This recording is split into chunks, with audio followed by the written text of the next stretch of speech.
কিউরিওফাইটের ঘোষলি call recording সিরিজের মারাত্মক একটি হরর পডকাস্টে আপনাদের সকলকে স্বাগতম জানাচ্ছি। আমি কৌস্তভ। আজকে অদ্রিজা নিজের লাইফের খুব প্যাথেটিক একটা ঘটনা আমাদের সাথে শেয়ার করেছে। প্যাথেটিক হওয়ার সাথে সাথে এই ঘটনাটা খুব ভয়ঙ্কর একটা ঘটনা, যার ব্যাপ্তি কলকাতার বেলেঘাটা থেকে বোলপুর পর্যন্ত। আমাদের বেলেঘাটার এখানে অ্যাক্সিডেন্ট হয়, তাতে একটা ছেলে স্পট ডেড হয়।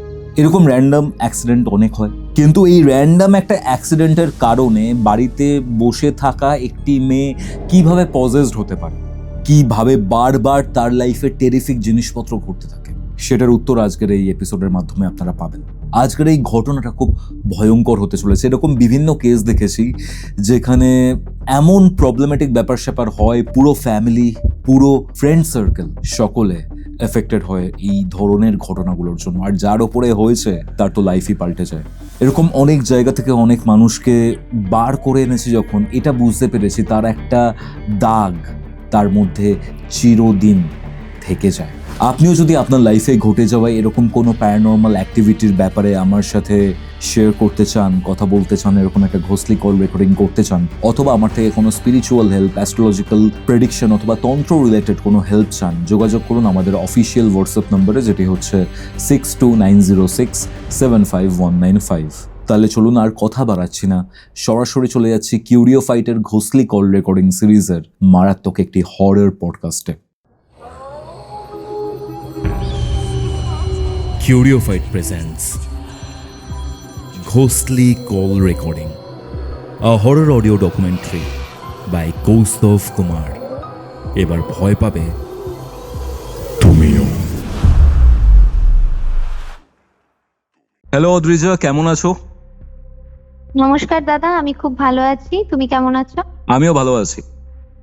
ব্যাপারটা হলো, তুমি যে ঘটনাটা আজকে শেয়ার করতে চলেছো সেটা তোমার নিজের সাথে ঘটেছে, তোমার ফার্স্ট হ্যান্ড এক্সপিরিয়েন্স, এবং তুমি আমাকে যেটা জানিয়েছিলে সেটা হচ্ছে যে তুমি পজেসড হয়েছিলে কোনো প্রেতাত্মার মাধ্যমে বা কোনো এন্টিটির মাধ্যমে, রাইট?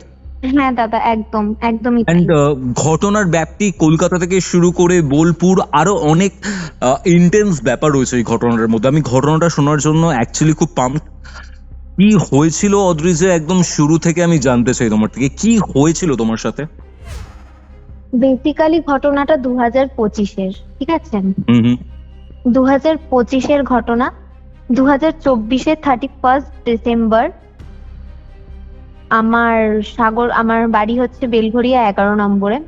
শুনবেন অনেকেই, এখানে বলে একটা হসপিটাল আছে, তার সামনে একটা অ্যাক্সিডেন্ট ঘটেছিল। তো সেই অ্যাক্সিডেন্টটা যখন ঘটে, তো আমরা কেউ বাড়িতে জানি না যে ওরকম একটা অ্যাক্সিডেন্ট ওখানে ঘটেছিল, বাট আমাদের বাড়িতে কয়েকজন গেস্ট এসেছিল, তাদের বাড়ি ফেরার কথা ছিল, তারা রাত্রিবেলায় বাড়ি ফিরে গেছে। সুতরাং অ্যাক্সিডেন্ট হয়েছে বলে রাস্তায় জ্যাম পেয়েছিল, তারা বাড়ি ফিরতে লেট হয়েছিল। এবার আমরা কল করে জানতে পারি যে রাস্তায় এরকম একটা ইয়াং ছেলের অ্যাক্সিডেন্ট হয়েছে, খুব বাজে কন্ডিশন এবং স্পট ডেড ছেলেটা। আচ্ছা। তো ওই ঘটনাটা শোনার পরে ব্যাপারটাকে ইগনোর করেছিলাম, বুঝছিস তো দাদা। আমি এই অ্যাক্সিডেন্ট, ভূত প্রেত এইসবের নেগেটিভ জিনিসপত্র থেকে অনেকটা দূরে থাকার চেষ্টা করতাম। নেগেটিভিটি আমার খুব অপছন্দের জিনিস ছিল, বাট আমার সঙ্গেই যে এরকম কিছু হয়ে যাবে আমি বুঝতে পারিনি। তো এই ঘটনাটা শোনার পরে আমার সাধারণভাবে খুব খারাপ লাগে, বাট আমি ইগনোর করে যেরকম আমার রেগুলার রিচুয়ালস আছে, মেডিটেশন করে ঘুমানো, আমি সেরকম মেডিটেশন করে ঘুমিয়ে পড়ি। এবার পরের দিন সকালে নর্মাল সবার সঙ্গে আমি কথাবার্তা বলি, বাট একটা কিছু ঘুরে মেরে থাকি, মনে মনে কোনো একটা চাপা কষ্ট হতে থাকে। কোথায় সেই কষ্টটা হচ্ছে আমি কাউকে বোঝাতে পারছিলাম না। তারপর যথারীতি রাত্রে ডিনার করলাম। ওই দিনকে মেডিটেশনটা আর করা হয়নি, মেডিটেশনটা স্কিপ হয়ে গেছিল। এবার রাত্রিবেলায় শোয়ার পরে অদ্ভুত একটা স্বপ্ন দেখলাম। এই স্বপ্ন থেকেই ঘটনাটা পুরো শুরু হয়েছে। এই স্বপ্নটা থেকেই আমার পাস্ট লাইফ ট্রমাটা ট্রিগার দেয়া স্টার্ট হলো। তো স্বপ্নটা বেসিক্যালি আমি দেখি যে দুদিকে পাঁচিল আর একটা গলির মধ্যে একটা বাইক উল্টে পড়ে আছে, অ্যান্ড একটা ছেলের মাথা একদম বাজেভাবে ফেটে গেছে, রক্ত পুরো কলকল করে বেরিয়ে আছে, সারা রাস্তা রক্তে ভাসছে, আর ছেলেটা স্পট ডেড। আর একটা ছায়া আমার দিকে ক্রমশ এগিয়ে আসছে। এই স্বপ্নটা দেখার পরেই আমি চোখ মুখ খুলে মানে বসার চেষ্টা করি, বাট আমি বসতে পারি না, আমার সারা গা ভারী হয়ে যায়, আমার প্রচন্ড পরিমাণে অস্বস্তি হয়। আমি আমার ঠাকুমার সাথে ঘুমাই, তো আমি ঠাকুমাকে যে ডাকবো, আমি ঠাকুমাকেও ডাকতে পারি না। বোবায় ধরা যাকে বলে, এক কথায় আমাকে বোবায় ধরেছিল। মানে স্বপ্নটা দেখার পর স্লিপ প্যারালিসিস হয়ে গেছে পুরোপুরি। হ্যাঁ হ্যাঁ, আমি একদিকে কাত হবো সেটাও হতে পারছি না, এমন অবস্থা হয়েছে। হুম। তারপর কোন রকমে মাইন্ড চ্যান্টিং করছিলাম, করতে করতে করতে করতে একটু ঠাকুরের নাম নিতে নিতে কোন রকমে একটুখানি জিনিসটা কাটলো। কাটার পরে আমি উঠে বসলাম, উঠে বসে পাখার দিকে তাকালাম, মানে একটুখানি যেহেতু মুখে ঘাম হয়ে গেছিল, হুম। তো আমি উপর দিকে তাকিয়েছিলাম যে কালো ছায়াটা, আমি জানি না আমি ভিজুয়ালাইজ করেছিলাম না কি হয়েছিল, ব্যাপারটা আমার সঙ্গে আমার কাছে আজও স্পষ্ট না। হুম। তো আমি উপর দিকে তাকিয়ে দেখলাম যে একটা দৃষ্টি আমার দিকে তাকিয়ে আছে এক নজরে, আর পুরো কালো ছায়াটা চিত হয়ে নিচের দিকে আস্তে আস্তে নামছে, নেমে আমার দুদিকে দুটো হাত ধরলো, ধরে এরম করে জাস্ট আমাকে শুইয়ে দিল। আর পরের দিন সকালে আমি উঠে দেখেছিলাম আমার দু হাতে এরকম খামচের যেরকম দাগ হয়, খামচে কিছু ধরলে যেরকম দাগ হয়ে যায় লাল লাল, ওরকম খামচের দাগ। তো মানে রক্ত জমাট বেঁধে যায় যেরকম ধরলে খামচে, তো ওরম জমাট জমাট দাগ। তো আমি ওটাও পরের দিনকে ইগনোর করলাম, ভাবলাম যে এগুলো হয়তো আমি ভয় পেয়েছি, ওই জন্য আমি ভাবছি, ইমাজিন করছি, আমারই হয়তো কখনো কোনো অন্য মানুষের জন্য লেগে গেছে, তো এরম ভাবে আমি ইগনোর করছি। বাট এই স্বপ্নটা তখন কি হলো, আমি রেগুলার দেখতে থাকলাম, রেগুলার ইগনোর করছি, ভুলে যাচ্ছি অ্যান্ড অল, পড়তে যাচ্ছি, টিউশন পড়াচ্ছি, এইসবের মধ্যে নিজেকে ব্যস্ত রাখছি, বাট এই স্বপ্নটা দেখছি আর নিজে মানে ভিতরে ভিতরে শেষ হয়ে যাচ্ছি। তারই মধ্যে রিলেশনশিপের মধ্যে প্রবলেম আসছে, টিউশনই চলে যাচ্ছে, মানে আমি টিউশন পড়াতে, তাই তো? হ্যাঁ টিউশন পড়াতাম, মানে ফাইন্যান্সিয়াল দিক থেকেও ভেঙে পড়ছি, মানে রিলেশনশিপদের দিক থেকেও ভেঙে পড়ছি, সব দিক থেকে ভেঙে পড়ছি, মানে কাছের মানুষদের সঙ্গে মানে ডিস্টেন্স তৈরি হয়ে যাচ্ছে, এরকম জিনিসপত্রগুলো হচ্ছে। এবার এরকম হতে হতে 22শে জানুয়ারি রাত্রিবেলায় সেম স্বপ্ন দেখলাম, আচ্ছা। কিন্তু দুবার দেখলাম। একটা দুপুরে ঘুমিয়ে দেখেছিলাম, এবার ওই দিনকে রাত্রিবেলায় সেম স্বপ্ন দেখলাম, সেম সিচুয়েশন আবারও আমার সঙ্গে ঘটলো। এবার সকালবেলায় ঘুম থেকে উঠলাম, থেকে ওঠার পরে দেখছি মা আমার সামনে দাঁড়িয়ে আছে, মা মশারি ভাত করছে, করতে করতে বলছে, মনা আজকে যাবি তো? আমি বললাম কোথায় যাব? তো মা বললো যে কেন, মাসির বিয়ে ভুলে গেছিস? আজকে তো আমাদের বোলপুরে যাওয়ার কথা। আমি আচ্ছা। বললাম বোলপুরে যাব, আমার তো এইচএস পরীক্ষা। তো মা দেখলাম একটু অফেন্ডেড হলো, মানে আমি না গেলে মা আর ভাইয়েরও যাওয়া হবে না। আমি বললাম ঠিক আছে আমি যাব, চলো, বলে প্যাকিং ট্যাকিং করে আমরা চলে গেলাম। আর এই যে 22-এর রাত্রিরের ঘটনাটা, 22 রাতে যে স্বপ্নটা, ওটা কি অ্যাক্সিডেন্ট ওরিয়েন্টেড স্বপ্নটাই দেখেছিলে? অ্যাক্সিডেন্ট সেম স্বপ্ন আমি তখন টানা দেখছি, ওই যে 1 তারিখ থেকে ঘটনাটা আমি শুনেছি, তারপর থেকে টানা আমি এই স্বপ্নটা দেখতেই থাকছিলাম, কন্টিনিউয়াস স্বপ্নটা আমি দেখছি। আচ্ছা। ওই স্বপ্নটার জন্যই সব ডিস্টারবেন্স ক্রিয়েট হচ্ছিল, তুমি পরে শুনতে শুনতে বুঝতে পারবে। ওকে ওকে। আমরা বোলপুরে যাই, বোলপুরে গিয়ে সমস্ত কিছু আস্তে আস্তে করে মানে রেডি হই, মাসির বিয়েতে সঙ্গীতের অনুষ্ঠানে খাওয়া দাওয়া করি, নাচ গান হয়, কিন্তু আমি সবার মধ্যে থেকেও কোথাও একটা হারিয়েছিলাম।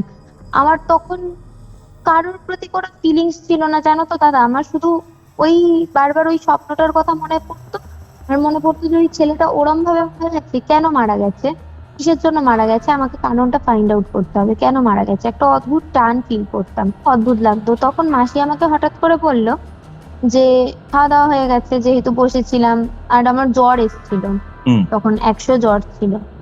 মাসি বললো যে তোর তো শরীরটা খারাপ, তোকে আর রাত জাগতে হবে না, পরের দিন সকালে আবার হই হুল্লোড় হবে, তুই বাড়ি চলে যা, ফ্ল্যাটে চলে যা, আমরা আবার পরে আসি, মেসোর সাথে ফ্ল্যাটে চলে যা।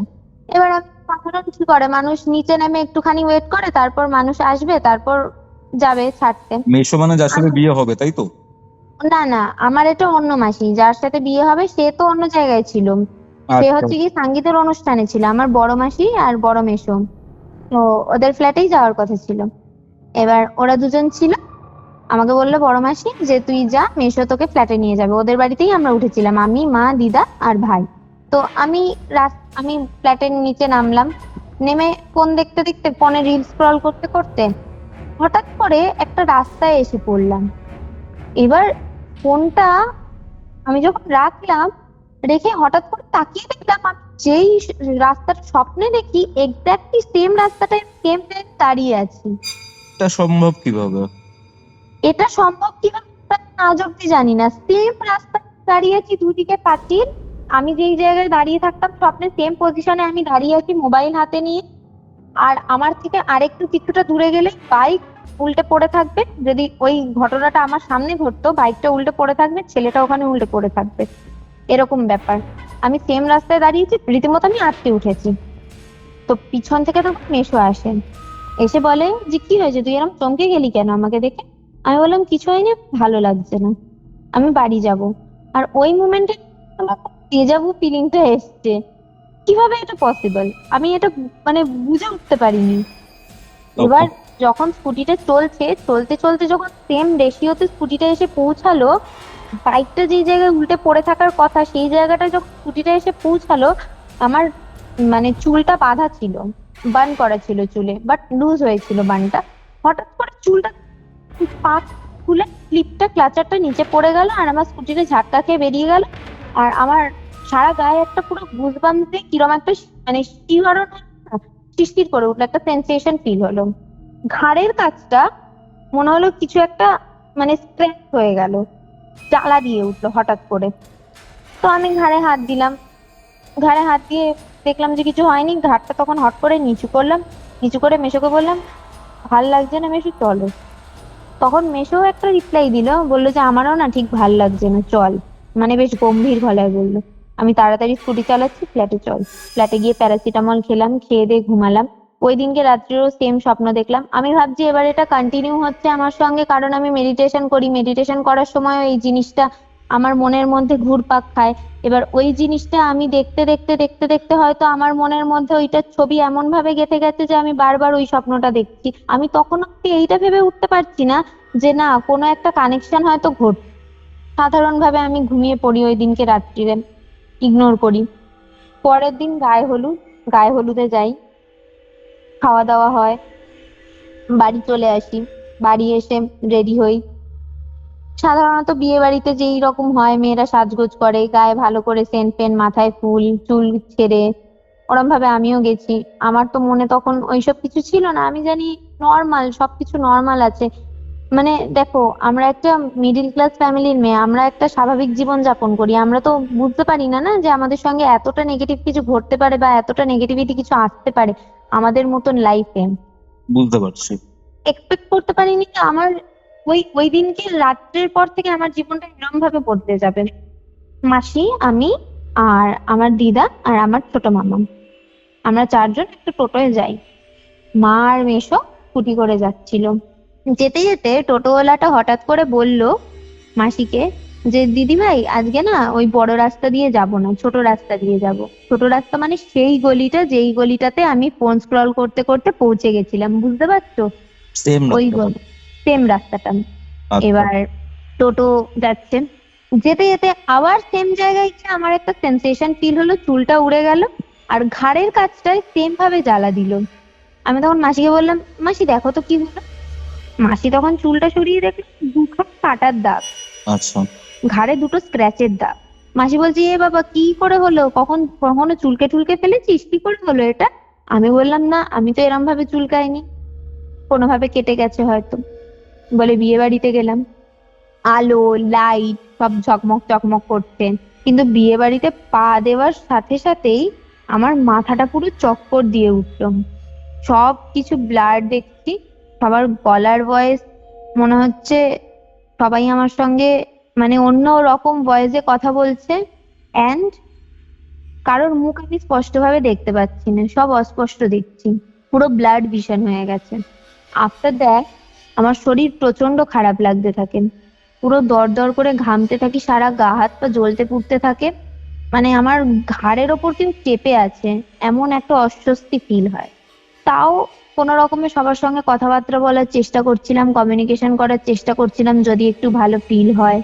এরম করতে করতে আর একটু রাত বাড়ে, স্ন্যাক খাচ্ছি একটা চেয়ারে বসে বসে, দেখতে পাচ্ছি সব ব্লাড ভিশন, মানুষজনকে দেখতে পাচ্ছি না, বাট স্পষ্ট দেখতে পাচ্ছি আমার সামনে বসে বসে একটা অদ্ভুত দৃষ্টিতে কেউ আমার দিকে তাকিয়ে আছে।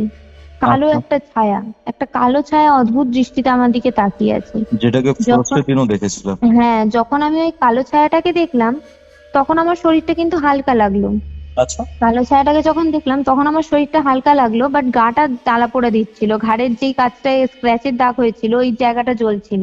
হুম হুম। কালো ছায়াটা অদ্ভুত দৃষ্টিতে আমার দিকে তাকিয়ে আছে।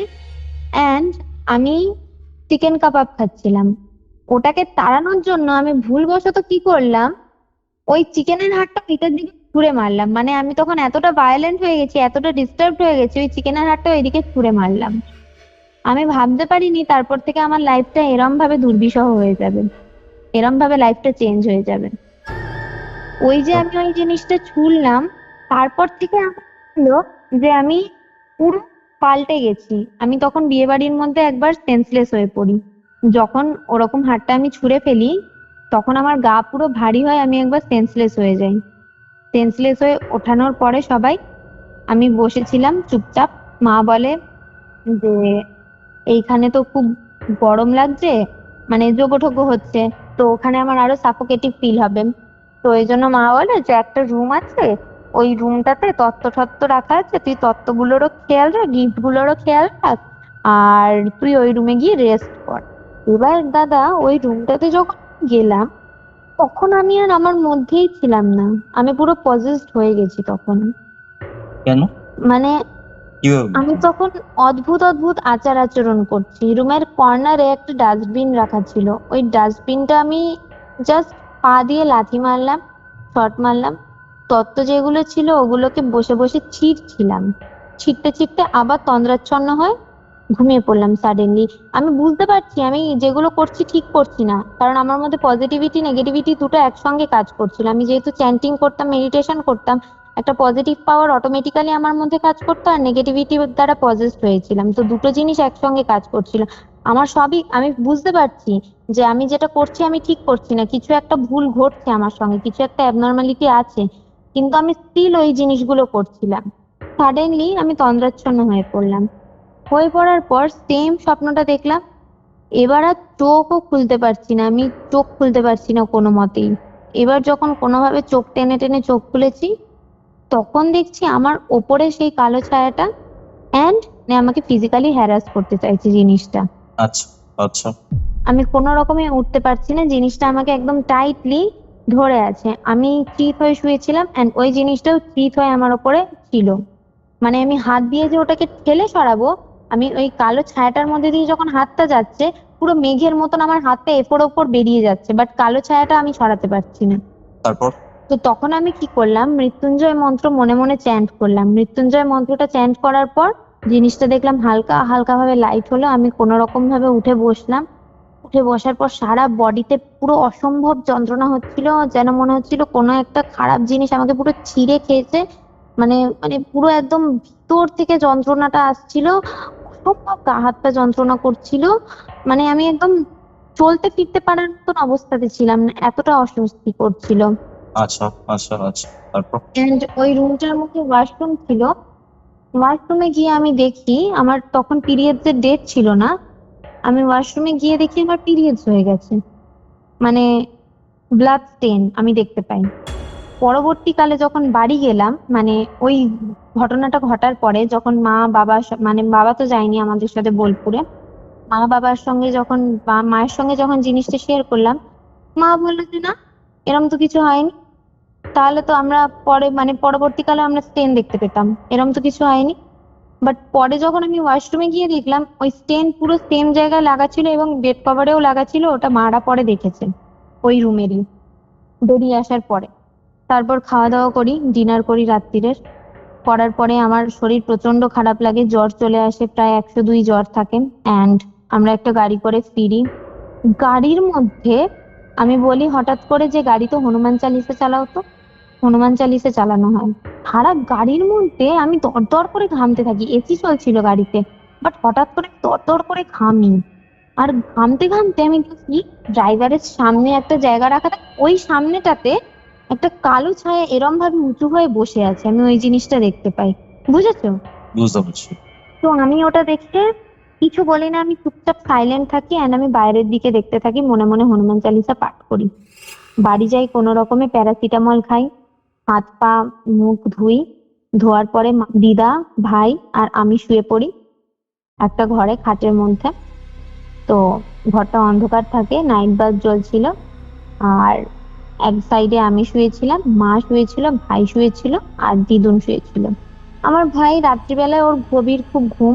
এবার ও হট করে কাঁদেও না, ছোটবেলা থেকেই কান্নাকাটি করে না খুব একটা, রাত্রিরে জ্বালায়ও না। হঠাৎ করে না ও কেঁদে ওঠে। তো আমরা ভাবি যে এরকম কেঁদে উঠছে, হয়তো ওর শরীরে কোনো অস্বস্তি হচ্ছে, হয়তো পেট টেট ব্যথা করছে, বমি টমি করবে। তো আমি খুব ভীতু প্রকৃতির ছিলাম। বাট ওই দিনকে রাত্রিরে কি হলো, আমি মাকে নিজে থেকে বললাম, মা ছাড়ো, আমি যাচ্ছি। মানে একটু অদ্ভুত গলার স্বরেই বলেছিলাম, মা ছাড়ো, আমি যাচ্ছি। মানে এমন গলার স্বরে বলেছিলাম যে মাও একটু মানে বলে, হ্যাঁ তুই যাবি, তুই তো ভয় পাস। বাট মা কিছু আর আমায় বলতে পারলো না। আমি গেলাম, গিয়ে বাথরুমে যে মিররটা লাগানো ছিল, মগটা আমি নিলাম, নিয়ে মিররটার সামনে তাকিয়ে আমি আমার নিজের দিকে তাকিয়ে একটা সিঁড়িভাবে তৃপ্তিভাবে হেসেছিলাম। মানে আমার পেছনে আমি দেখেছিলাম শ্যাডোই ফিগারটা দাঁড়িয়ে আছে এরম সোজাসুজি লম্বা হাতটা দিয়ে, আর হাতটা এরম ঘোরাচ্ছে, আমিও তার সঙ্গে সঙ্গে ঘাটটা ঘোরাচ্ছি, আর ওরম তৃপ্তিভাবে হাসছি। ওটা দেখার পর এক ঝটকায় আমি মগটা নিয়ে তাড়াহুড়ো করে ঘরে ঢুকে গেছি। ঘরে ঢুকে কম্বল টম্বল মুড়ি দিয়ে শুয়ে পড়েছি, যে যা হবে সকালে দেখা যাবে, আমি আর পারছি না এই জিনিসগুলো নিতে। এবার সকালে দেখা যাবে যখন ভেবেছি, কি হলো, আমি মগটা দিলাম, দিয়ে মা আমার গায়ে ওকে ওকে বনিকে ঠিকঠাক করে, বনি আমার ভাইয়ের নাম, বনিকে ঠিকঠাক করে ঘুম ঠুম পাড়িয়ে মা আমার দিকে ফিরলো, ফিরে আমার গায়ে হাত দিতে গেল। মায়ের গলায় একটা ঠাকুরের লকেট আছে। এবার মায়ের ওই টাচটা আমি কিছুতেই নিতে পারছিলাম না। মা যে আমাকে টাচ করেছে, আমি মাকে ধাক্কা মেরে সরিয়ে দিলাম। মা তখন ধচমচ করে উঠে বসে পড়ে, বললো কি হয়েছে? আমি বললাম আমার শরীর ভালো লাগছে না, আমাকে ধরবে না। আমার শরীর ভালো লাগছে না, আমাকে ধরবে না। মাই ওয়াজ ওয়েল লাইক দিস। যেখানে আমি মায়ের টাচ ছাড়া ঘুমাতে একদমই পছন্দ করতাম না, তো আমি একদম এরকম গলার স্বরে বলেছিলাম। তো মা দুঃখ পেয়ে অন্যদিকে ঘুরে টার্ন অ্যারাউন্ড হয়ে শুয়ে পড়ে। আচ্ছা। হঠাৎ করে সেম জিনিস আবারও আমার সঙ্গে রিপিট হলো, যেটা আমার কলকাতার বাড়িতে আমার সঙ্গে হয়েছিল, বোবায় ধরা, তুমি যেটা বললে স্লিপ প্যারালাইসিস, হুম হুম। ওই জিনিসটা আবারও আমার সঙ্গে হলো। স্বপ্নটা দেখলাম, দেখার পরে আবারও সেম জিনিসটা আমার সঙ্গে হলো।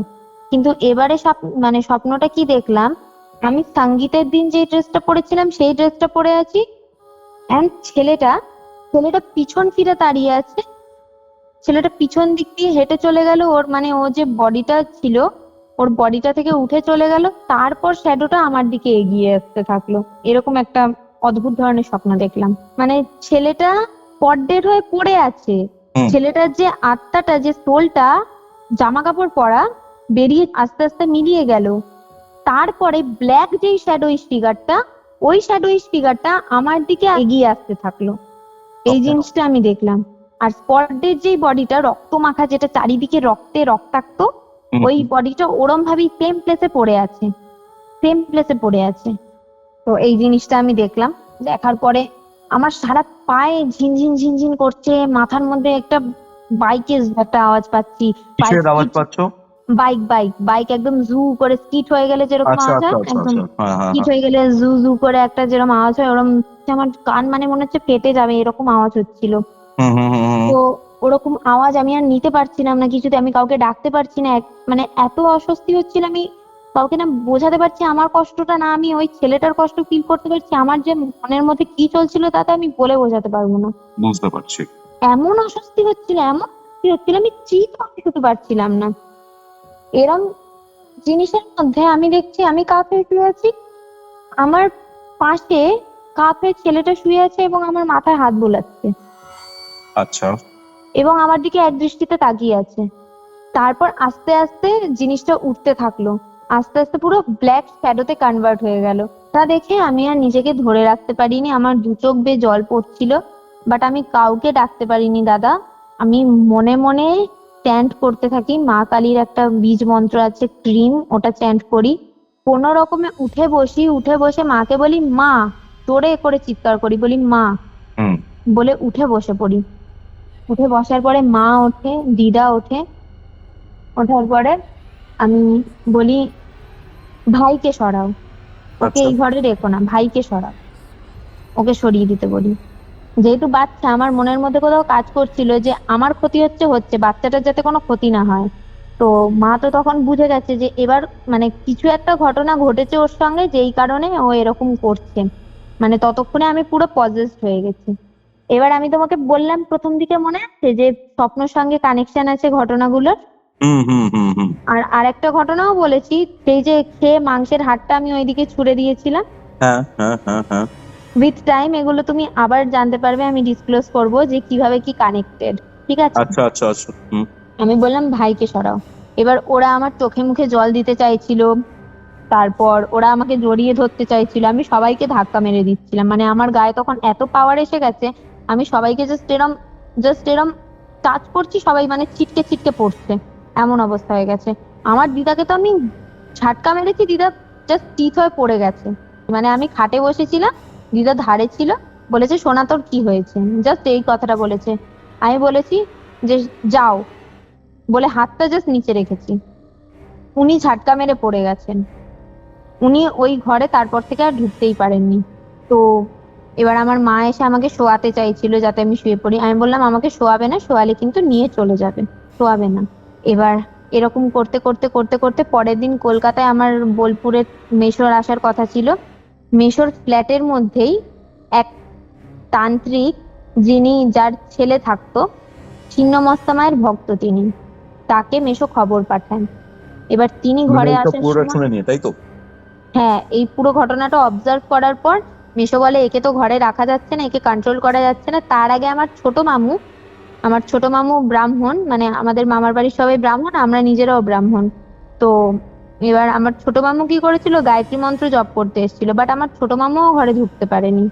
বাট কোনো রকমে গঙ্গার জল ছিটিয়ে ঘরে ঢুকতে পারার পরেও আমার মাথায় যখন হাত রেখে পইতে দিয়ে জপ করতে যাবে, তখন মামু পড়ে যায়। বুঝতে পারছো মানে আমার মধ্যে যে এন্টিটিটা প্রবেশ করেছিল কতটা পাওয়ারফুল ছিল।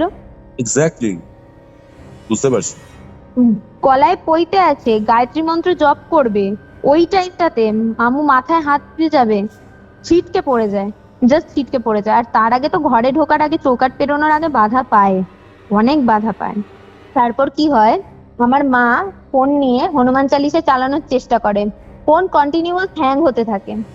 আমার মাসি ফোন নিয়ে চালাতে থাকে, আরো ঠাকুরের যেই মন্ত্রসন্ত্রগুলো আছে যেগুলো আমাদের জানা, সেই মন্ত্রগুলো চালানোর চেষ্টা করে, কন্টিনিউয়াস ফোন হ্যাং হতে থাকে। অতি কষ্টে চালানোর পরেও কি হয়, ফোন একা একা সুইচ অফ হয়ে যায়। এইরকম ঘটনা ঘটে। অ্যাট লাস্ট আমি অজ্ঞান হয় আবারও পড়ি, বিছানার মধ্যেই পড়ি। বিছানার মধ্যে পড়ে গিয়ে উঠে বসে বলি দাদুকে ফোন করো, দাদুকে। কোন দাদুর কথা বলছিলাম? আমার মামার বাড়ির দাদুর কথা বলছিলাম।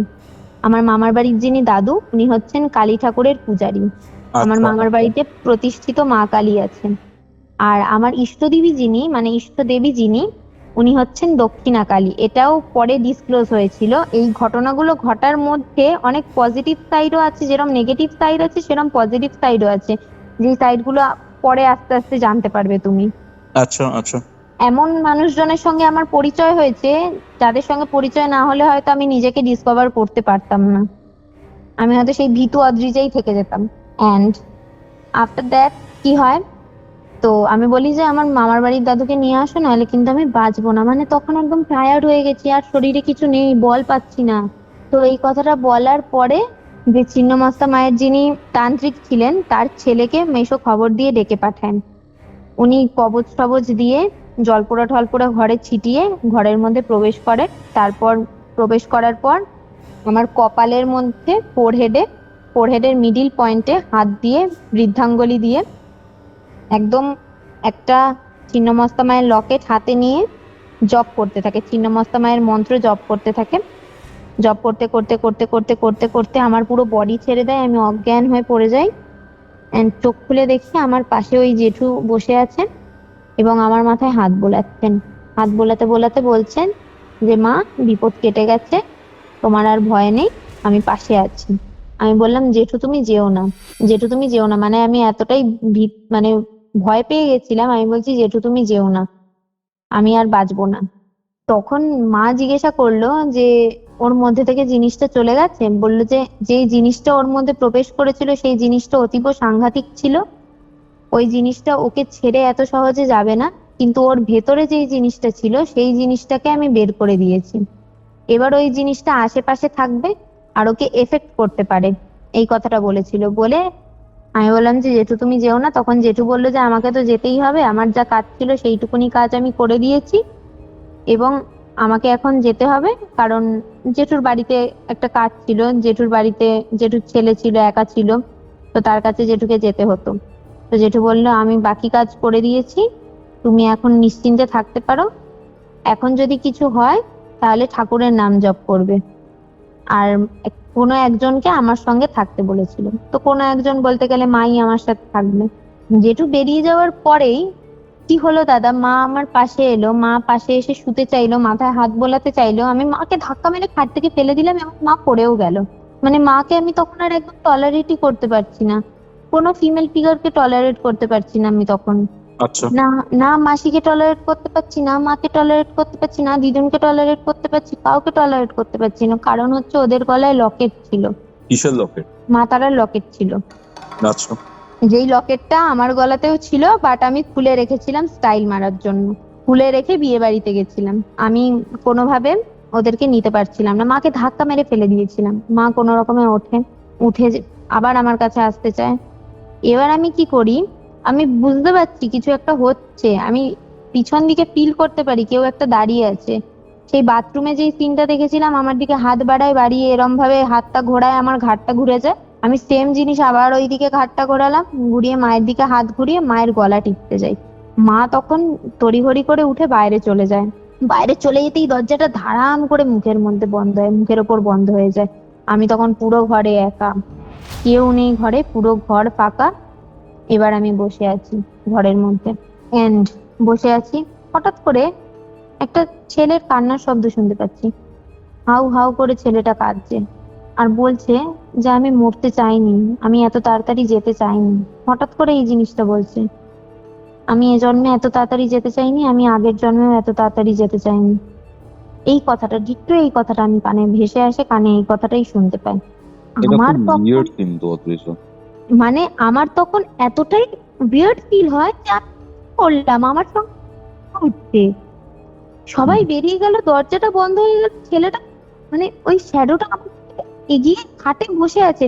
মানে দেখো, এখন একটা খাটে আমি বসে আছি, কেউ যদি এসে বসে খাটে একটা আওয়াজ হবে, তো খাটে একটা আওয়াজ হবে, ওরকম সেম আওয়াজ, মানে বসার মতো পুরো আওয়াজ হলো।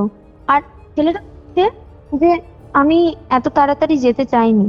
আমাকে সেই একবার বলতে হলো, কেন মরলাম, উত্তর আছে, দিতে পারো?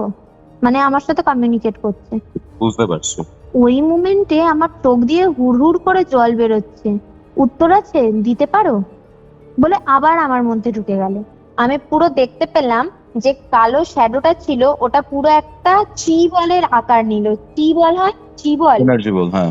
হ্যাঁ, তো চি বলের আকার নিল এন্ড উত্তর দিতে পারো বলে পুরো একদম আমার দিকে সেকেন্ডের মধ্যে এলো, এসে আমাকে এরম ভাবে ধরলো, ধরে আমি দাম করে খাট থেকে পড়লাম and একটা আওয়াজ হলো, সবাই হুড়মুড় করে ঘরে ঢুকলো।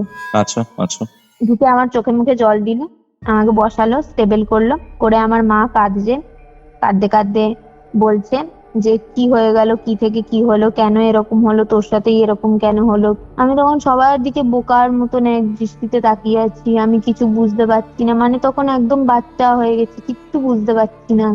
তখনই আমার মাসি আর একজন আমাদের বাড়িতে দাদু আছেন, উনি মা কালীর সাধক, তন্ত্রক্রিয়া এইসব করেন, ভূত প্রেত নিয়ে কাজকর্ম, মানে ভূত প্রেত ছাড়ানো এই সমস্ত কিছু করেন। ওনাকে খবর দেওয়া হয়, উনি বিয়ে বাড়িতেই প্রেজেন্ট ছিলেন, কিন্তু রাত্রিরেই খবর দেওয়া হয়। রাত্রিরে উনি বলেন আমি তো এত রাত্রিরে গিয়েও কোনো লাভ হবে না, আমি রাত্রিরে যাব না, আমি ভোরের দিকে যাব, আমি 4টে 4:30 দিকে যাব। সারা রাত্রির এরম তাণ্ডব হয়। তো আসেন উনি 4:30 4:45 নাগাদ, ওরকম উঠে বসার পরে। তো উনিও ঘরে আসার সময় অনেক রকমের বাধা পান। মানে উনি ঢোকার সঙ্গে সঙ্গেই বুঝতে পারেন যে এই বাড়ির মধ্যে কোনো একটা নেগেটিভ এন্টিটির প্রবেশ হয়েছে। আচ্ছা আচ্ছা। তো বলে যে কি হয়েছে এই বাড়িতে, আর উনি একটা জিনিস স্মেল করতে করতে আসেন। উনি ঘরে ঢুকছিলেন, আমি না, উনি যেই ঘরে ঢুকেছিলেন না, আমি একদম চমকে উঠেছিলাম, ওনাকে দেখেই একদম চমকে উঠেছিলাম, বলেছিলাম এ কে এসছে, এরকম বলে উঠেছিলাম, কে এসছে। উনি এরকম কিছু একটা স্মেল নিতে নিতে এসেছিলেন। পরবর্তীকালে বললেন যে আমি একটা ঘরের মধ্যে আষ্টে গন্ধ পাচ্ছিলাম, একদম পচা আর আষ্টে গন্ধ পাচ্ছিলাম ঘরের মধ্যে, স্মেলটা খুব বাজে ছিল, ব্যাড স্মেল ছিল একদম।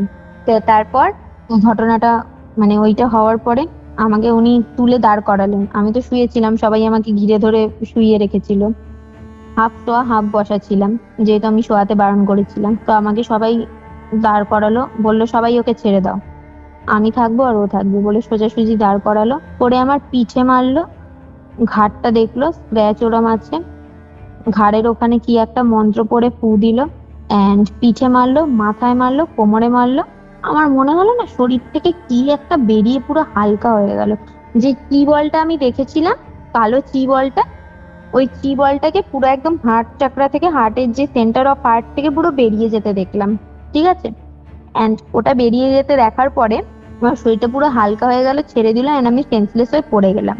এবার উঠে বসে মানে সেন্সটা ফেরার পরে আমি শুনছি, তন্দ্রাচ্ছন্ন অবস্থাতেই শুনছি, বুঝতে পারছি সবাই কে কি কথা বলছে, কিন্তু আমি আর কোনো কথা বলছি না, কারোর সাথে কোনো কথা বলছি না। ওই যে ঘটনাগুলো সব হয়েছে আমার সঙ্গে, অ্যাক্সিডেন্ট থেকে, স্বপ্ন থেকে, বিয়ে বাড়িতে যাওয়া থেকে, সঙ্গীতের রাত থেকে, সমস্ত কিছু কানেকশন করছি, করতে করতে করতে করতে রাত্রিরের ওই ঘটনাগুলো সব ভাবতে ভাবতে আমি পুরো থম মেরে গেছি। ওরই মধ্যে এবার দাদুটাকে আমি বলতে শুনছি যে যে জিনিসটা ওর মধ্যে ছিল সেই জিনিসটাকে তো আমি বের করে নিয়েছি, কিন্তু ওটার যে এফেক্ট আছে ওই এফেক্টটা ওর সঙ্গে থাকবে, আর ওই জিনিসটা ওর মধ্যে অনেক রকমের ইস্যু ক্রিয়েট করে দিয়ে যাবে। ইস্যু ক্রিয়েট করে দিয়ে যাবে বলতে গেলে হেলথ ইস্যু ক্রিয়েট করে দিয়ে যাবে। এক হচ্ছে নার্ভ প্রবলেম, ব্রেনের সমস্যা, আর একটা হচ্ছে গিয়ে গাইনো প্রবলেম। এই ঘটনাটা ঘটার পরে আমি বললাম না, এই ঘটনাটা ঘটার পরে আমার লাইফ পুরোপুরি ভাবে চেঞ্জ হয়ে গেছিল। একটা সাধারণ সিম্পল লাইফ কিভাবে ডিজাস্টারে পরিণত হয়েছিল, এই ঘটনাটা না শুনলে তুমি বুঝবে না। আমার হিস্ট্রি আর রোগ হয়ে গেছিল এই ঘটনাটা ঘটার পরে। আচ্ছা। আমার কিছু মনে থাকতো না, আমি সব ভুলে যেতাম, কাউকে মনে রাখতে পারতাম না, নিজের মা বাবাকে চিনতে পারতাম না, নিজের বাড়ি ভুলে গেছিলাম, এমন অবস্থা হয়েছিল। উনি এইসব বলেন, বলার পরে আমি অনেকটা বেটার ফিল করি, যেহেতু জিনিসটা বেরিয়ে যায় আমার মধ্যে থেকে। এবার কি, বাইরে থাকলে কি আর পজেস জিনিসটা যেটা হয়েছিলাম ওটার থেকে তো অনেকটা রিলিফ পাই, যে জিনিসটা আমার মধ্যে থেকে বেরিয়ে গেছে। এবার কি এফেক্ট ফেলবে কি না ফেলবে ওটা তো উইথ টাইম ওই জিনিসটা আমাকে দেখাবে। এবার কি বলি আমি, যে আমি আর এখানে থাকতে পারবো না, আমার খুব অস্বস্তি লাগছে, আমি আর এখানে থাকতে পারবো না। তো আমার বড় মাসি আর বড় মেসোর পানাগড়ের বাড়িতে আমাকে নিয়ে যায়। আমি, মা আর ভাই রওনা দিই পানাগড়ে যাওয়ার জন্য। গাড়িতে যেতে যেতে আমি পুরো থম মেরে আছি, এত চিৎকার চেঁচামেচি করেছি যে গলা পুরো চিড়ে গেছে, গলা দিয়ে একটুও আওয়াজ বেরোচ্ছে না, কোনো কথা বলতে পারছি না কারোর সাথে, পুরো থম মেরে আছি। সবাই আমার সাথে কথা বলছে কিন্তু আমি কাউকে 10টা কথা বললে একটা উত্তর দিচ্ছি, এরকম অবস্থা হয়ে গেছে। বারবার স্বপ্নটার কথা ভাবছি, ছেলেটা কেন ওরকম বললো, কি উত্তর চাইলো আমার থেকে, এই সব কিছু ভাবছি, ঠিক আছে। এই ঘটনাটা ঘটার পরে যখন যেতে থাকি, যখন রাস্তা দিয়ে যাচ্ছিলাম গাড়ি করে, হুম। তখন আমার আবার ওই রাস্তার কথাটা মনে পড়ে যায়, যে এরকম আমি তো সেম রাস্তায় দেখেছিলাম ওই জিনিসটা। আবার রাস্তার কথা মনে পড়ে যায়, আবার আমি হন্ট হই, আবার গাড়ির মধ্যেই কান্নাকাটি আরম্ভ করে দিই। কান্নাকাটি আরম্ভ করি, মা অনেক বোঝায়, বোঝানোর পরে কনভিন্স হই। কনভিন্স হওয়ার পরে বাবার খোঁজ করেছিলাম, তখন গাড়িতে ফার্স্ট বারের মতন বাবার খোঁজ করেছিলাম। এই এত কিছু ঘটার মধ্যে আমি কারোর খোঁজ করিনি। আমার যে বয়ফ্রেন্ড ছিল তখন তার খোঁজ করেছিলাম। এই ঘটনাটার পরে মানে দাদুর আমার মধ্যে থেকে ওই আত্মাটাকে বের করে দেওয়ার পরে আমার বাবার খোঁজ করেছিলাম। কিন্তু আমার মা যখন বলে যে বাবাকে ভিডিও কল করবো, বাবাকে দেখবি, আমি বললাম যে না, বাবাকে দেখবো না, দেখলে যদি কিছু হয়। আচ্ছা আচ্ছা।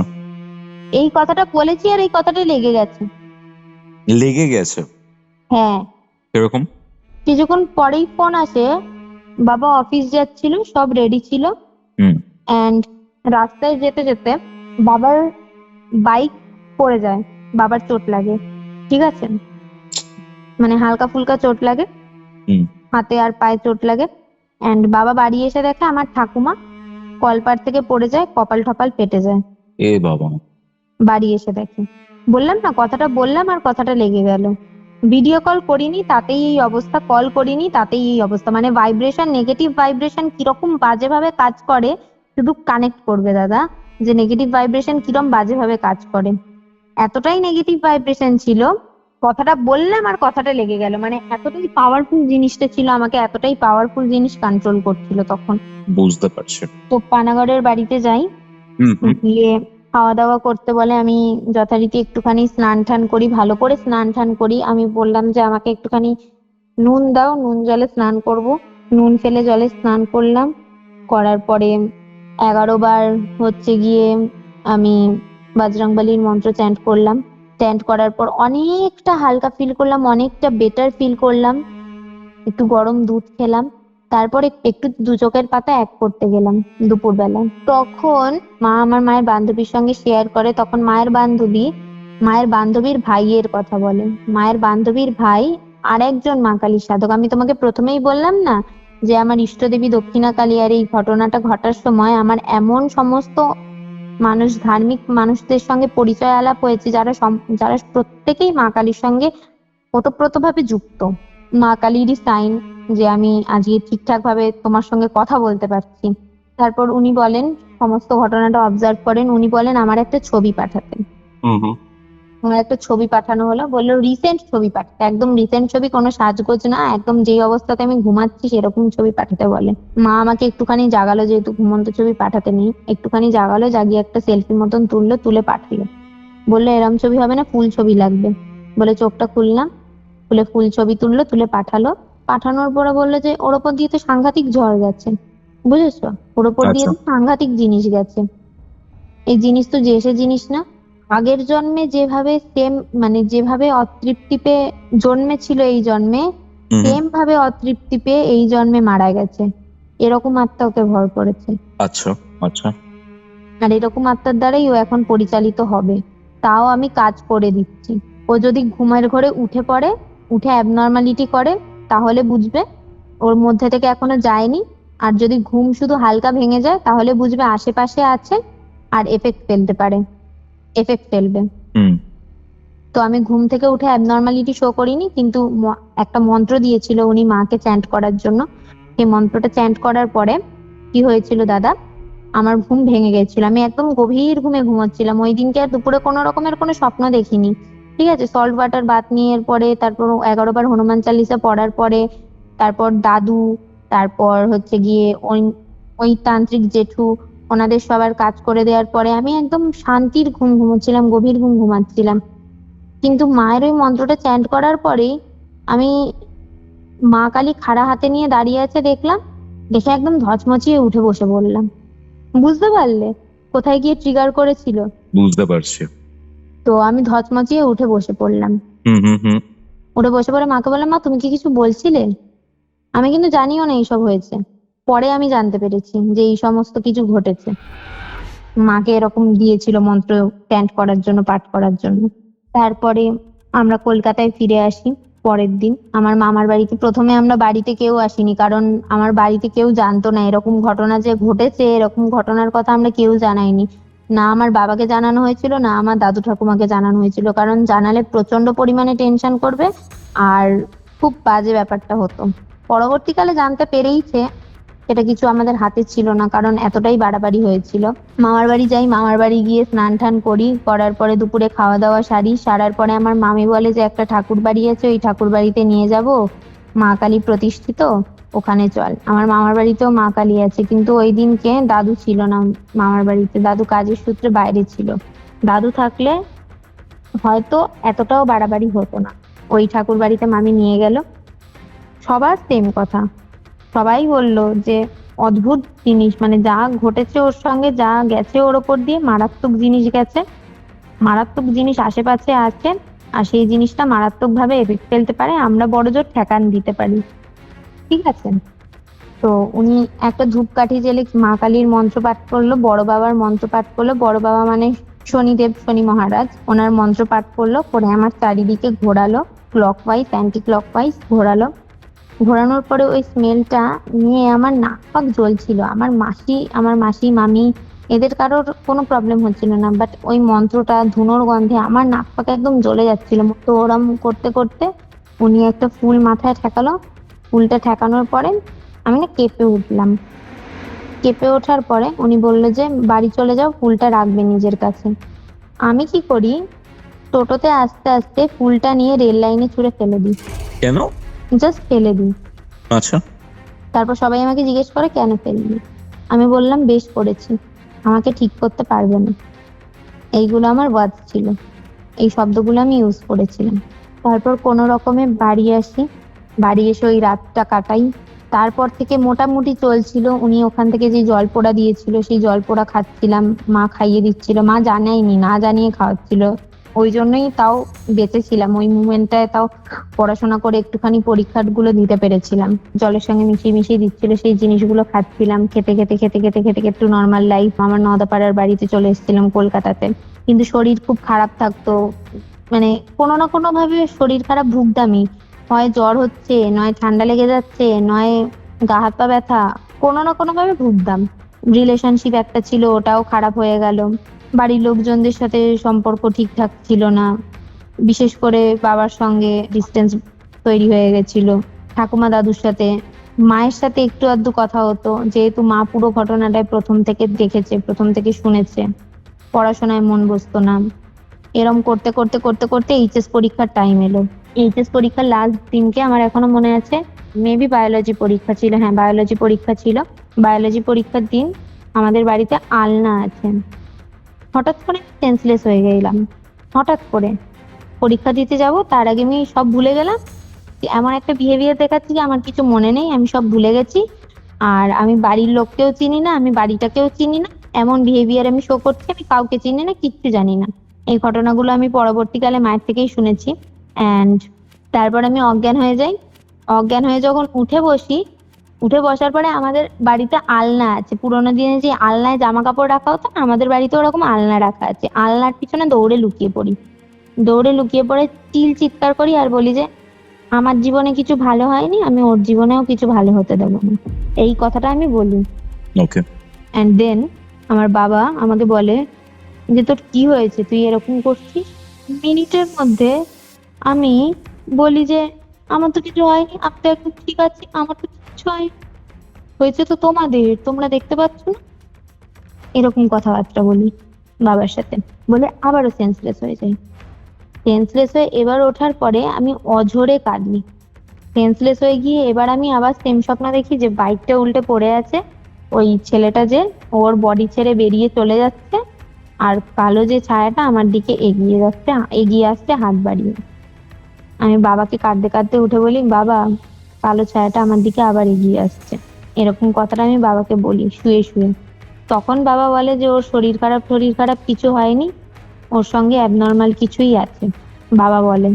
তখন মা মনের জোর দেখিয়ে বলে যে যাই থাকুক না কেন আমি ওকে পরীক্ষা দেওয়াতে নিয়ে যাবই, যে যাই থাকুক না কেন আমি ওকে পরীক্ষা দেওয়াতে নিয়ে যাবই, পরীক্ষা আমি কোনো মতেই ক্যান্সেল হতে দেব না।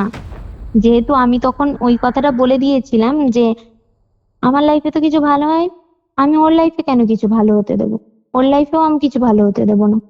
এই কথাটা যেহেতু আমি বলে দিয়েছিলাম, তখন মা বলে যে এই কথাটা আমার মেয়ের লাইফে কে ভালো করবে কি খারাপ করবে সেটা আমার মেয়ে ডিসাইড করবে, অন্য কাউকে আমি ডিসাইড করতে দেবো না, সেটা শরীরই হোক বা অশরীরই হোক। মায়ের মধ্যে তখন একটা জেদ চলে এসছে, বলে না মাদের মধ্যে একটা অসম্ভব ক্ষমতা লুকিয়ে থাকে, মায়ের মধ্যে তখন একটা জেদ চলে এসছে। একদম। তখন মা এতটাই জেদি হয়ে গেছে, মা তখন ডেসপারেট হয়ে গেছে, আমাকে পরীক্ষা দেওয়াতে নিয়ে যাবেই, পরীক্ষা দেওয়াতে বসাবেই, মা বাবা দুজনে। এবার মা বাবাকে সাহস জুগিয়েছে।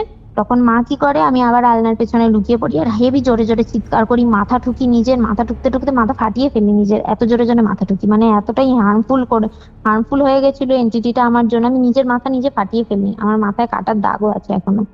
হঠাৎ করে আমার মায়ের ফোনে তখন সোমনাথ আঙ্কেল ফোন করে। আমার সেই ওই আঙ্কেলটা, যেই আঙ্কেলটা হচ্ছে আমার মায়ের বান্ধবীর ভাই তন্ত্র সাধক, যিনি পানাগড়ে কাজ করে দিয়েছিল আমার হয়ে, আমার ছবি দেখে বলেছিল। উনি ভিডিও কল করে বলে দেখাও তো কি হয়েছে দেখি, বলে ফোন করে উনি বলে আমি দেখতে পাচ্ছি ওকে পুরো কাবু করে নিয়েছে। উনি বলে ওকে পুরো কাবু করে নিয়েছে, অদ্রিজা আর অদ্রিজার মধ্যে নেই। বলে উনি মন্ত্র পড়তে থাকে আর বলে ওকে ছেড়ে দে, নইলে কিন্তু এমন অবস্থা করবো আর কোনোদিনও জন্মাতে পারবি না, ওকে ছেড়ে দে। তখন আমি জোরে জোরে চিৎকার করে বলি, আমাকে ছাড়াবি? আমি ছাড়বো না, আমি কিছুতেই ছাড়বো না। কি একটা মন্ত্র পড়ে, মাথায় একটা লাল কাপড় বাঁধে, মা তারার ফটোর সামনে যায়, গিয়ে আমাকে একটা রুদ্রাক্ষের মালার মধ্যে মা তারার ছবি দেখায়। ওটা দেখার পরে আমি একটুখানি স্থিত হই। স্থিত হওয়ার পরে বাইকে করে আমাকে নিয়ে যাওয়ার চেষ্টা করে। বাইকে স্বপ্ন দেখাতে গিয়ে সূত্রপাত, তো বাইকেই নিয়ে যাব বলে বাইক বের করতে বলে। বেলঘড়িয়া এক্সপ্রেসওয়ের কাছে প্রবর্তক বলে একটা রাস্তা আছে, ওই রাস্তাটায় একটা মসজিদ আছে। হ্যাঁ হ্যাঁ ওই হ্যাঁ মসজিদটার সামনে গিয়ে আমি চিৎকার করি, চিৎকার, মানে এত জোরে চিৎকার করি আশেপাশের গাড়ির লোকজন দেখতে থাকে। আশেপাশের লোকজন সবাই দেখতে থাকে যে কি হয়েছে, মেয়েটাকে কিডন্যাপ করে নিয়ে যাচ্ছে বা কোনো প্রবলেম হয়েছে। কিন্তু স্কুলের ড্রেস পরে আছি, সবাই বুঝতেও পারছে, আমাদের সর্বমঙ্গলায় শাড়ি, পুরো একদম মানে বিধ্বস্ত অবস্থা আমার। তো আমাকে মা বলে যে এই মসজিদে ওকে নিয়ে চলো, বলে মসজিদে ঢোকায়। কিছুতেই ঢুকবো না, সেই একদম আছাড় পাছাড় খাচ্ছি, টানতে টানতে হিজড়ে হিজড়ে নিয়ে যাচ্ছি। তারা হাঁটু ছুলে গেছিল, পুরো হাত পা ছিলে গেছিল, হাতে কালশিটে পড়ে গেছিল, ওরম ভাবে টানতে টানতে নিয়ে গেছিল। সামনে একজন মৌলবী ছিল, ওনাকে দেখে বলেছে কে, এ আমাকে সারাবে, এ কিছু জানেই না, এ কিছু পারবেই না। বলে আমি পুরো মুখ ভেঙিয়ে সিধা গটমট করে বেরিয়ে গেছি, কে কি করবে দেখে নেব। পুরো ছেলেদের মতন আবভাব হয়ে গেছি, কাঁচা কাঁচা মানে উল্টো পাল্টা কথাবার্তা বলছি। তার পেছনেই ছিল আর একজন মৌলবী, রোগা বৃদ্ধ। ওনাকে দেখে আমার হাওয়া টাইট হয়ে গেছিল। ওনাকে দেখে আমি বলছি যে আমি আর এখানে থাকবো না, আমাকে এই মুহূর্তে এখান থেকে নিয়ে চলো, আমি কিন্তু নইলে সব তছনছ করে ফেলবো, আমি কিন্তু বাঁচতে দেব না। এবার এই মুমেন্টে আমার মা আমাকে চেপে ধরে, ধরে ওনার সামনেই নিয়ে যায়, নিয়ে গিয়ে বলে যে বাবা ওকে বাঁচান, বাবা ওকে বাঁচান। তখন উনি হিন্দিতে বললো যে ক্যা রে, বহুত তো बोला था कि हम कुछ नहीं कर पाएंगे, বলে তখন কমিউনিকেশন শুরু করে উনি আমার সাথে।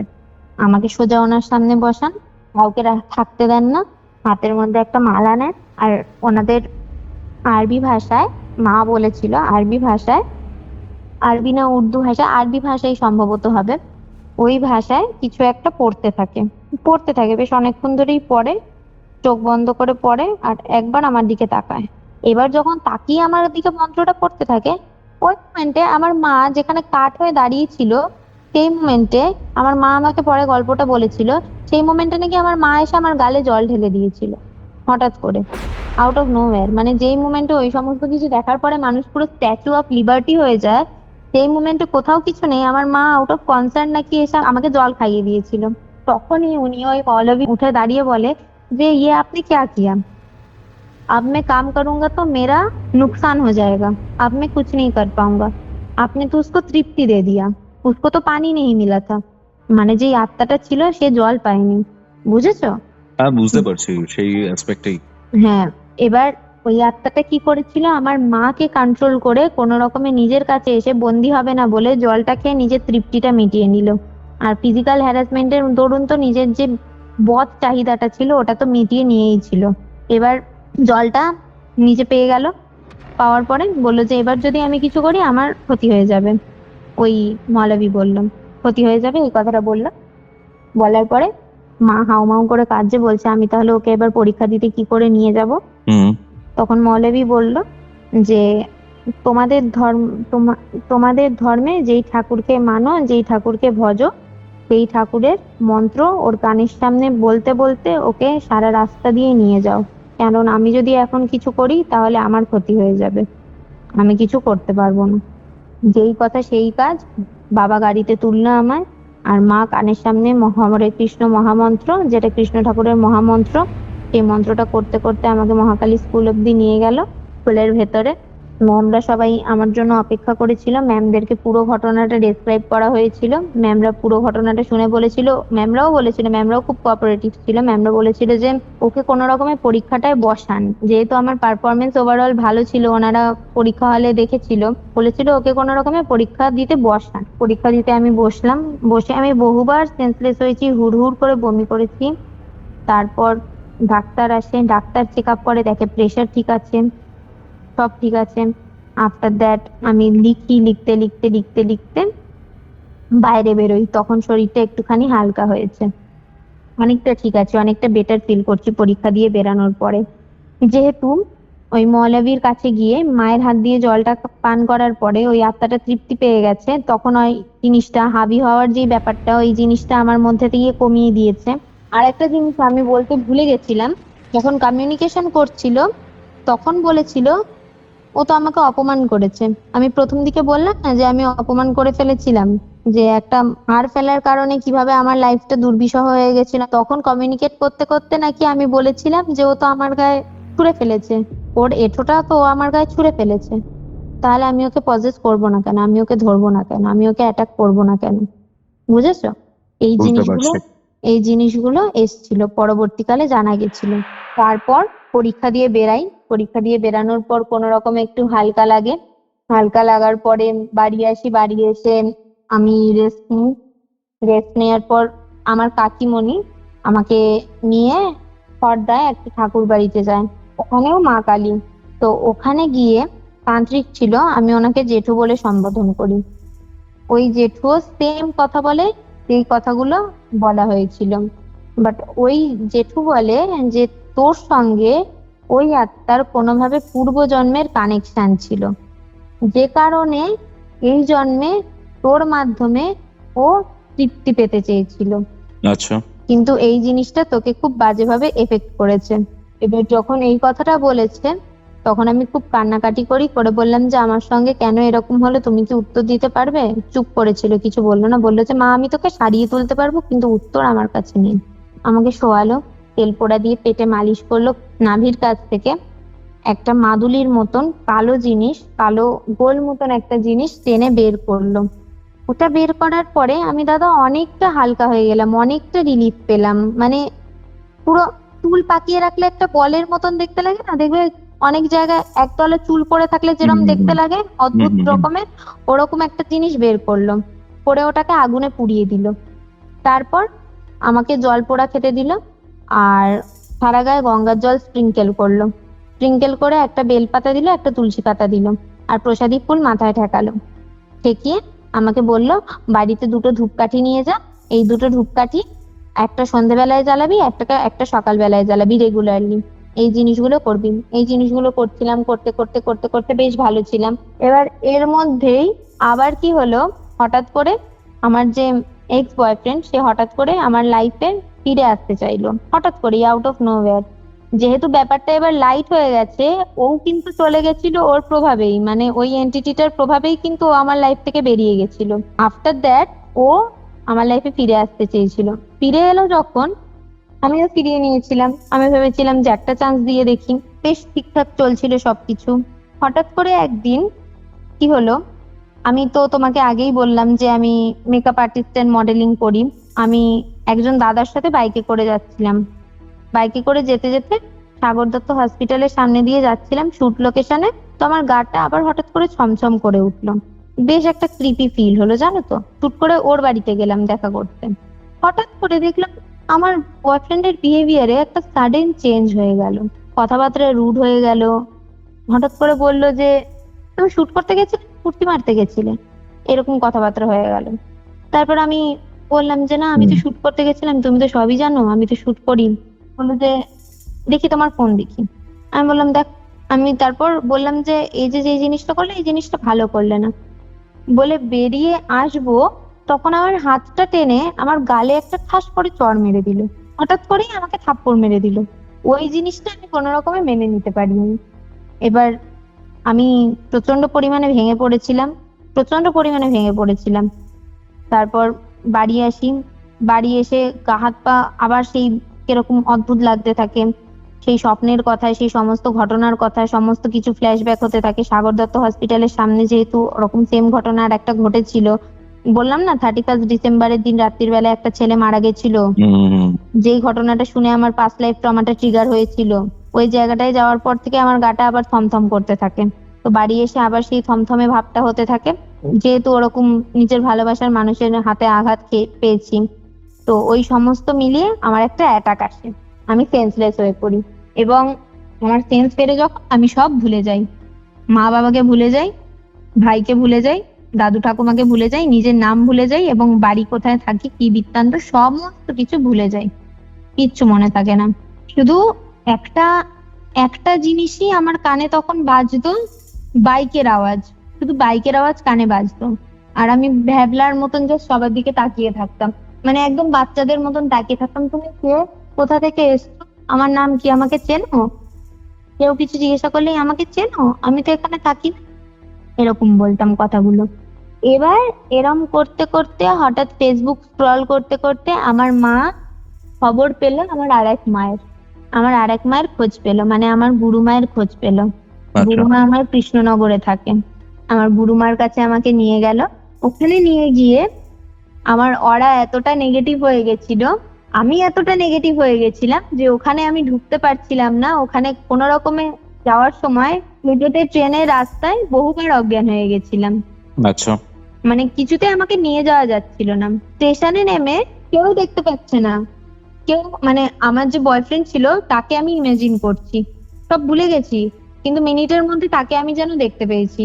তাকে দেখে বলছি, এটা ও না? ওকে দেখলাম মনে হলো, আমি ওর কাছে যাব, আমাকে নিয়ে চলো, আমাকে নিয়ে চলো না বাবা। মানে এমন করে আমি বলছি যে আমাকে নিয়ে চলো না বাবা, আমি ওর কাছে যাব। এই কথাটা বললাম। বলার পরে আমাকে কোন রকম ওই মায়ের কাছে নিয়ে যাওয়া হলো, গুরু মায়ের কাছে নিয়ে যাওয়া হলো। গুরুমা আসতে টাইম লাগালো, 12টার সময় মায়ের নামার টাইম। ততক্ষণে আমাকে পার্লারটার মধ্যেই, ওখানে পার্লারের মধ্যে মা মেডিটেশন থেরাপি দেয়।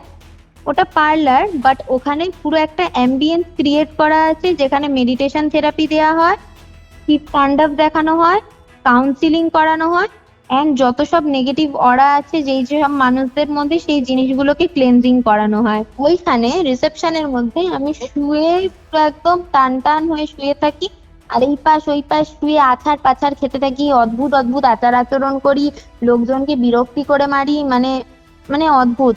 কিন্তু যখন গুরুমা নিচে নামলো, তখন গুরুমাকে এক ঝলক দেখার পরে আমার মনে না, আমি একটা শান্তি অনুভব করলাম, একটা শীতলতা অনুভব করলাম। তারপর মা কাউন্সিলিং করলো। কাউন্সিলিং এর সময় আমি কিছুতেই কাউন্সিলিং নিতে পারছি না, কারণ তার আগে আমাকে হাজার একটা ডাক্তার দেখানো হয়ে গেছিল। আমার প্রায় 12 রকমের ওষুধ চলতো, ওরকম ওষুধপত্র চলতো। চলার কারণে আমার প্রচন্ড পরিমাণে ড্রাউজি ফিল হচ্ছিল। আমি কিছুতেই কাউন্সিলিং শুনতে পাচ্ছি না, আমি ঘুমিয়ে ঢুলে পড়ছি। তারপর গুরুমা আমার পিঠে এরম ভাবে মারলো, মেরে বললো যে পারবে, তুমি শুনতে পারবে, তুমি শোনো। আমি বললাম যে হ্যাঁ মা, আমি শুনবো। আমি ওনাকে অজান্তেই, নিজের অজান্তেই মা ডেকে ফেললাম। বললাম যে মা, আমি শুনবো। বলে শুনতে থাকলাম। শুনতে শুনতে শুনতে শুনতে দ্য মিন টাইম অকার্স, মেডিটেশনের টাইম এলো। মেডিটেশনের টাইমে মা বললো যে কি যাত্রা করবে, শিব যাত্রা করবে না কৃষ্ণ যাত্রা করবে? আমি আমি তখন মাকে বললাম, মা শিব যাত্রা করবো।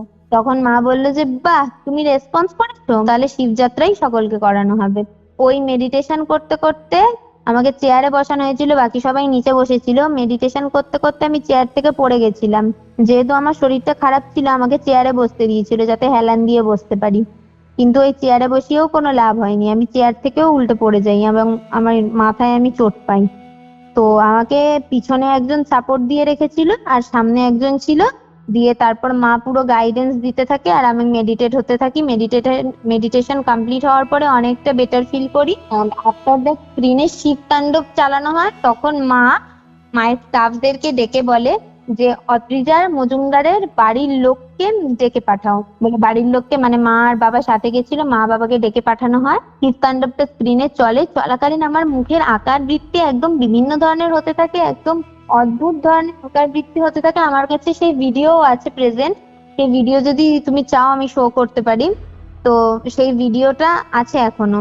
এবার বিভিন্ন রকমের আকার আকৃতি করতে থাকি, বিভিন্ন রকমের অ্যাবনর্মাল আচরণ করতে থাকি, সবাইকে বিরক্ত করতে থাকি, অ্যান্ড দেন আমি দাম করে নিচে পড়ে যাই। মাথার পিছনে অসম্ভব ভাবে চোট পাই, খুব জোরে চোট পাই, আর এত তিরস্বরে চিৎকার করি যে পার্লারের সবাই রীতিমতো ভয় পেয়ে যায়। মাকে বাদে, আমার গুরুমাকে বাদে পার্লারের সবাই ভয় পেয়ে যায়। গুরুমা তখন মুচকে মুচকে হাসছিল আর বলছিল এটা হওয়ারই ছিল, এটা হওয়ারই ছিল, এটা যদি না হতো তাহলে ওর কষ্টটা বের করতে পারতো না, অদ্রিজা নিজের মধ্যে আর ফেরত আসতে পারতো না। এই কথাটা গুরুমা বলেছিল। তারপর শিবের বিভূতি আনলো, এনে আমার কপালে লাগালো। শিবহম একটা মন্ত্র, ওই মন্ত্রটা চ্যান্ট করলো। করে আমাকে জড়িয়ে ধরলো, নিজের অরা আমাকে সেন্ড করলো, অ্যান্ড তারপর আমার অরা লক করলো, আমাকে বসালো, বসিয়ে বললো, মা তোর যা যা প্রশ্ন আছে আমাকে কর। আমি বললাম, মা আমি স্বপ্নটা কেন দেখেছিলাম মা? মা বললো যে, মা আমরা পূর্বজন্মে এমন অনেক কর্ম করি যেই কর্মের ফলাফল আমাদের এই জন্মে ভোগ করতে হয়। তোমার রিলেশন হয়তো আগের জন্মে ওই ছেলেটির সঙ্গে এমন ছিল যে যেই কারণে তোমরা কার্মিক বন্ধনে আবদ্ধ হয়ে গেছিলে, বুঝেছো? যেই কারণে ওই ছেলেটা তোমার মাধ্যমে এই জন্মেও তৃপ্ততা নিতে চাইলো। আর ওই ছেলেটি কিন্তু আগের জন্মেও ভালোভাবে মরেনি, আগের জন্মেও ওই ছেলেটি কিন্তু অপঘাতে মরেছিল, আর এই জন্মেও কিন্তু সেম ভাবে মরেছিল। ওই কারণেই কিন্তু ছেলেটা তোমাকে কলকাতা থেকে বোলপুরে টেনে নিয়ে গেছিল। আর যেই কারণে তুমি সাগর দত্তর খবরটা দেখে পরপর এই স্বপ্নগুলো দেখতে থাকলে, ওই জিনিসটা কিন্তু তোমার পাস্ট লাইফ ট্রমাকে ট্রিগার করেছিল। তুমি আগের জন্মে হয় ওর বন্ধু ছিলে, নয় ওর বান্ধবী রূপে ছিলে, নইলে ওর পরম আত্মীয় রূপে ছিলে, যে ওর অ্যাক্সিডেন্টটা প্রচন্ড কাছ থেকে দেখেছিলে, কিন্তু তুমি অপঘাতে মরনি, তুমি ওর অ্যাক্সিডেন্টটা একদম কাছাকাছি দেখেছিলে। এই প্রশ্ন থেকে আমি আমার উত্তরগুলো পেলাম। বুঝতে পারছি। এরপর মা বলে, তোমার এমন কিছু কানেকশন ওর সঙ্গে ঘটেছিল যেই কারণে ও তোমার মাধ্যমে নিজের স্যাটিসফ্যাকশন খুঁজতে এসেছিল, এবং তুমি এই জন্মে অনেক পুণ্যের কাজ করেছো, ওই কারণে তুমি ওকে তৃপ্তি দিতে পেরেছো এই জন্মে। একটা অতৃপ্ত আত্মাকে তৃপ্তি দেওয়া মানে অনেক পুণ্যের কাজ করা, সেটা জানতে হোক বা অজান্তে হোক। তারপর আমি সমস্ত উত্তর পেয়ে যাই। তারপর থেকে রেগুলার আমার মেডিটেশন হয়, মানে মেডিটেশন মা যেটা বলে দেয় সেই মেডিটেশনটা রেগুলার করি। মন্ত্র যেটা মা বলে দেয়, প্রার্থনা যেটা মা বলে দেয় সেটা চ্যান্ট করি। এখন আমি অনেক ভালো আছি, আগের থেকে ওষুধও কমে গেছে। মাত্র কোর্স কমপ্লিট করার জন্য 3টে ওষুধে এসেছি। এখন কোনো রিলেশনশিপেও নেই, এখন যেরম আছি একা আছি, ভালো আছি। এইটাই আমার গল্পটা ছিল। মানে অসাধারণ একটা ঘটনা। মানে এখানে শুধুমাত্র যে হরর এক্সপিরিয়েন্স শেয়ার করেছো সেটা না, মানে কনসিডার করতে পারি দুটো লাইফের ট্রমা, দুটো লাইফের ঘটনা।